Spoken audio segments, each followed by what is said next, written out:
Look at my earrings. Do you like them? I have never wore like earrings so long. Like they're so weird. Okay, so you're going to ignore what a mess my hair looks like right now, okay? Please, yeah. So I prepared this video.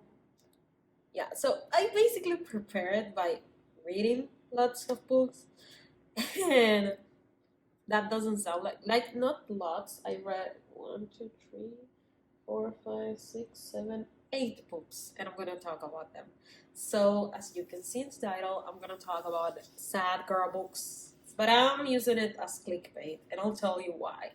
I feel like I should add a disclaimer first. And okay, so the sad girl trend has been kind of exhausted, and people on social media nowadays like to normalize diagnosing themselves. And okay, people nowadays like to diagnose themselves with mental illness, and even though I do agree that self-diagnose sometimes is the first step to real diagnose, I need to say that this trend of saying, "Oh my God, I'm so ADHD, like I'm so OCD, I like to clean my nails, I'm so OCD," like no, you're a clean person as you should. So, and yeah, like saying I'm a sad girl. I like to listen to Lana Del Rey and Mitski or Billie Eilish or yeah, whatever. It can get pretty unhealthy, and even the artists like people like Minsky have said they feel uncomfortable like when their music it's associated with that stuff, with sad girl stuff, like it's like minimalizing, I think, depression. And I don't know how to explain basically how I feel about the impact on social media, but I did watch a video recently that I liked a lot about this girl that I watch her videos obviously, and she talks more about the subject, and I will leave it in the description if I remember it. And I think it did a great job of explaining what I'm trying to say. And then I will proceed to use the sad girl books in my title as clickbait. Okay, whatever. So if you don't know what sad girl books are, oh my god, I never Googled it. Maybe there's a definition. There's a book called Sad Girls, but I didn't read it. But it basically says, oh my god, there's like taxonomy of a sad girl. That and look at it. That's Lana. Oh my god. If you heard the term sad girl recently, it's probably in reference to Lana Del Rey, queen of pop melancholy. Like there's some artists that like it, but there's some that hate it. So whatever. So today we're gonna talk about some sad girl books, and basically these books talk about mental illness, like they're focused on mental illness, lot of them. And I feel like people romanticize the topics of these books even though we shouldn't. So I will talk about them. First book I read for this, like when I decided that I wanted to read this book, and after that I said like I can make a video about this. So I read My Dark Vanessa. So My Dark Vanessa, it's the story of this girl named Vanessa, and it's basically a story about grooming and about how she was like manipulated and abused by this professor of hers. Follow her for 17 years. You get to see how the grooming of her past, the abuse, all of that affected her present. And like, oh my god, guys, it a lot of stuff happens to Vanessa. And it's such a sad book. Like, yeah, it's genuinely sad, but I didn't cry. I think I cried once if I cried, but I was like tearing up. I felt angry most of the book for Vanessa. I was so angry with the guy, the teacher, because it was his fault all that was happening. And I'm like, and society too, but he's a monster, obviously. And I was so angry. And yeah, I don't think that's a lot to say. Like we're following her in her young life since she was like 14 years, and we know her like older, 17 years later, and it's like in the early 2000s, like you follow her, like it's like some chapters are in the 2000s, early 2000, and then you go to the 2017, and it's like that. And I really liked that, and I consider it now one of my favorite books. I think I said it already. And oh my god, it was, I think it opened my eyes to a lot of conversations. For example, we girls listen to shit like older men tell, like not only older men or uncles or aunts, lots of people tell us like quotes like girls mature first, or she's so mature for her age. And I was like, yeah, like, you don't say like let girls be girls, let kids be kids. Like there's a lot of grooming signals that we ignore, and also how the older men or simply adult men comparing themselves to girls, saying like, oh my god, we're so alike, we have so much in common. So it's, they see like, yeah, it's not their fault they fell in love with a girl. Like, so after reading this book, I'm considering reading Lolita, because so many people said like it's heavy, but it's worth the read, and I want to read it, but I don't know yet. I'm still thinking about it. This is what made me cry when Vanessa said that, like he was saying, like one of the things that groomers or abusers do is that they threaten. Like they say like you're gonna lost everything. This is gonna mark you for life if you tell other people, and blah blah blah. And Vanessa was like, I'm already marked for life. Like, oh my god, no, I did it. I said in my review like I wanted to cry, but I actually cried because a dog dies, and I cried because the dog died. So yeah, that's when I cried. And yeah, it was just so fucking devastating. So after that, I am not saying it like in order how I read them, but before that, I had read another girl book that I saw many people were writing down as a sad girl book.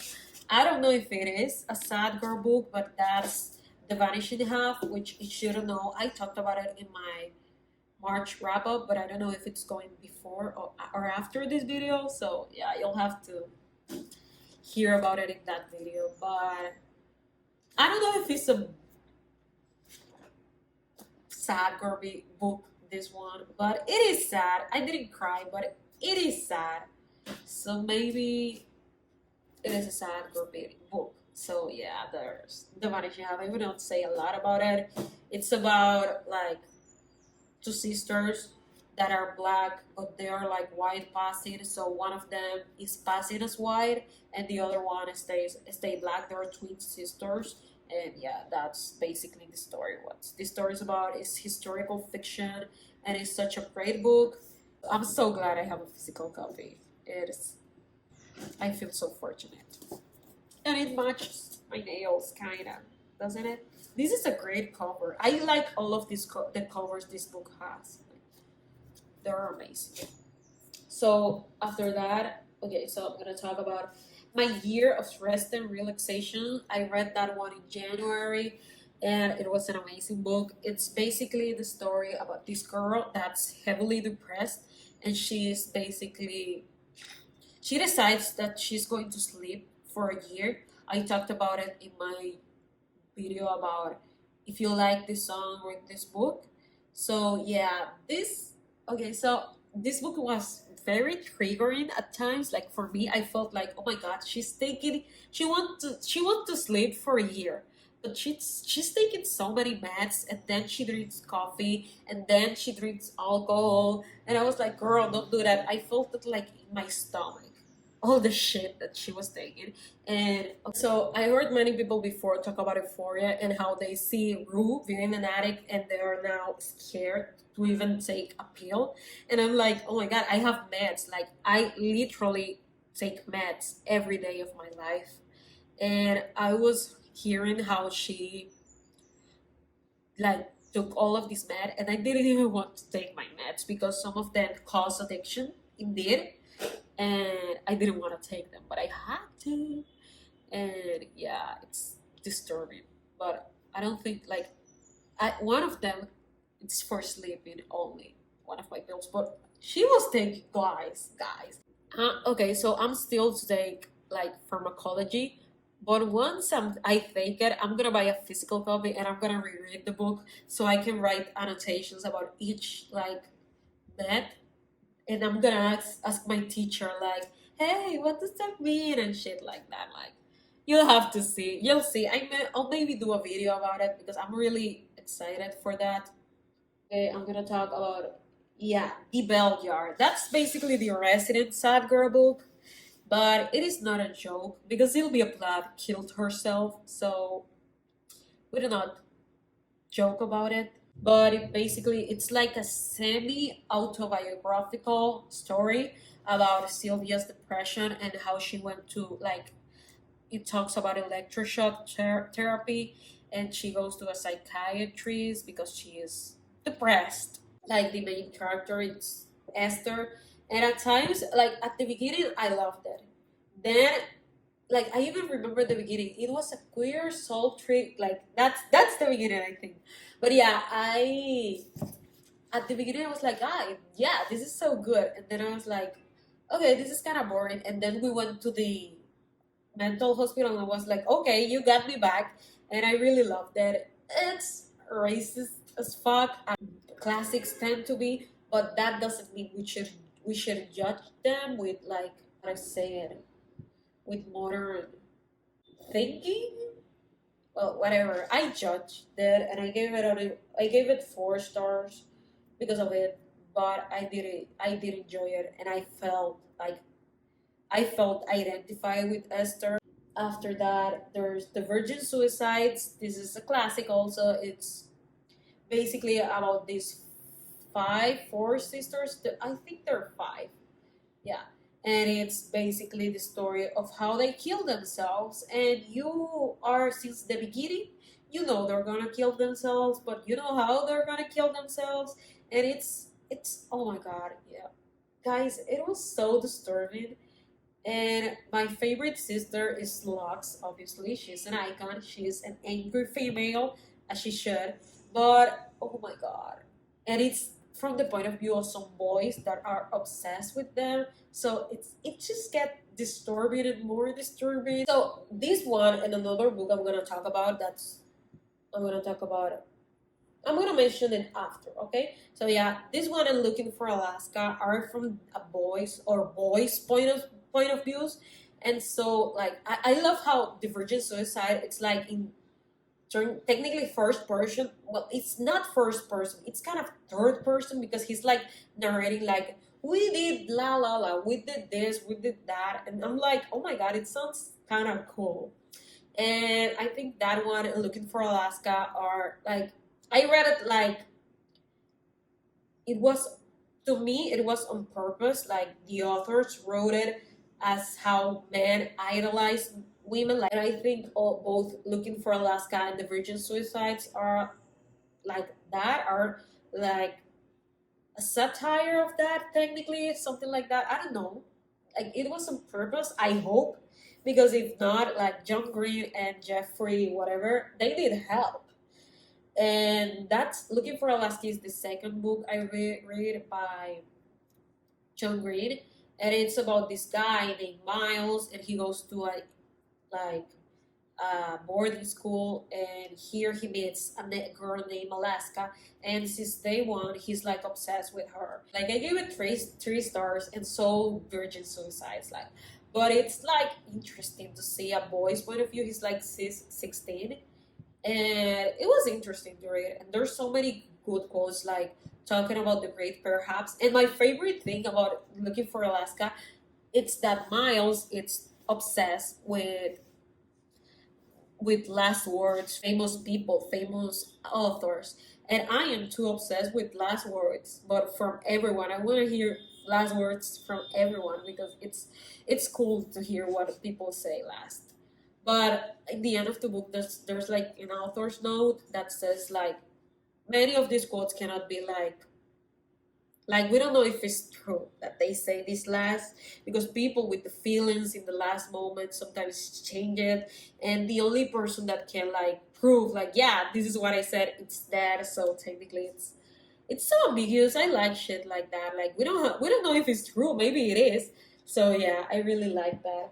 After that, I'm gonna okay. So I keep saying after that, like after that I read, but just know that I didn't read these books in this order. Like, I read Looking for Alaska like yesterday, I think. So yeah, don't get confused. Okay, so I read Girl Interrupted after the Bell Jar, and it was so fitting because if you don't know, like the author and main character of Girl Interrupted, that's a non-fiction book. It's named Susanna Kaysen, and she went to the same mental hospital as Sylvia Plath, and she had BPD, or has, I think she's alive still. That's borderline personality disorder, and we are following her with her diagnosis and her treatment. If I didn't like the book so much. I gave it like 3.7 stars, I think. But the movie, I watched that so many times since I was like very young, too young to be watching that movie. Can I bum one? Go ahead.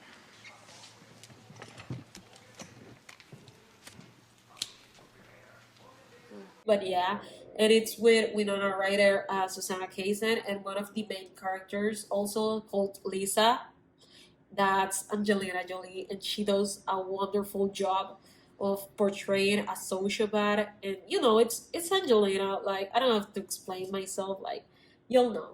So yeah, it follows Susanna with her diagnosis and her treatment, and it's so interesting because we also find out about more characters. All of these books, I think you need to look up trigger warnings because there's suicide, there's like it's mental illness, and yeah, there's lots of stuff.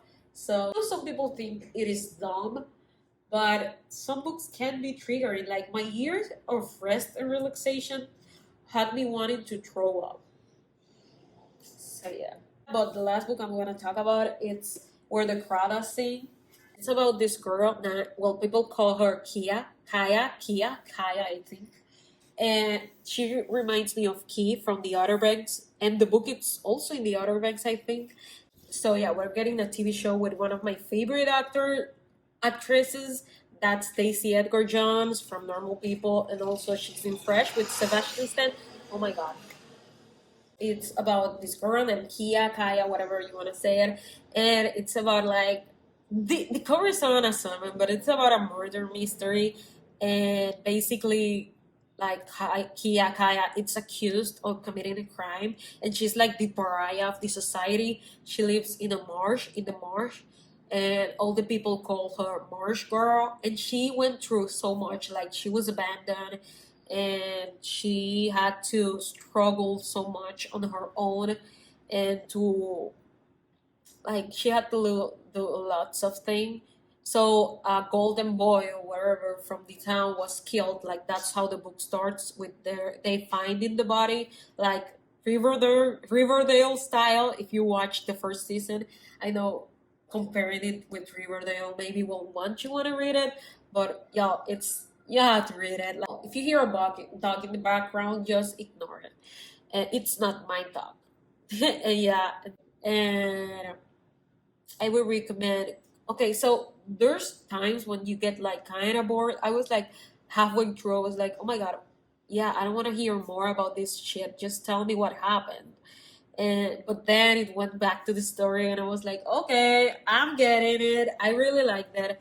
And if I have to choose like a book that I think everyone should read from this list, those are My Dark Vanessa and The Vanishing Half. Like, I think everyone should read The Vanishing Half. Like, y'all don't know. Y'all don't know. Like, until you read this one, y'all don't know.